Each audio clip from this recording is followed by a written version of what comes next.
Big breaking news. Rangareddy జిల్లా RTC bus ప్రమాద ఘటనలో 17కు చేరిన మృతుల సంఖ్య. చేవెళ్ల మండలం మీర్జాగూడ వద్ద హైదరాబాద్ బీజాపూర్ రహదారిపై ఆర్టీసీ బస్సును ఢీకొన్న టిప్పర్ లారీ. ఈ ప్రమాదంలో డ్రైవర్తో పాటు 17 మంది మరణించినట్లు సమాచారం. మృతుల సంఖ్య ఇంకా పెరిగే అవకాశం ఉందని తెలుపుతున్న అధికారులు.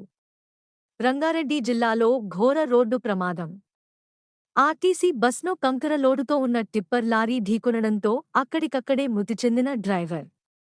చేవెళ్ల మండలం మీర్జాగూడ వద్ద హైదరాబాద్ బీజాపూర్ రహదారిపై కంకర లోడుతో వెళ్తున్న టిప్పర్ లారీని ఢీకొన్న తాండూరు డిపోకు చెందిన ఆర్టీసీ బస్సు.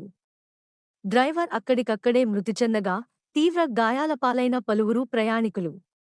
బస్సులో కంకర పడడంతో కంకర కింద కూరుకుపోయిన మరికొంతమంది ప్రయాణికులు. ప్రమాద సమయంలో బస్సులో 70 మందికి పైగా ప్రయాణికులు ఉన్నట్లు సమాచారం. 10 మృతదేహాలు, గాయపడ్డ క్షతగాత్రులను చేవెళ్ల ప్రభుత్వ ఆసుపత్రికి తరలించిన పోలీసులు, స్థానికులు.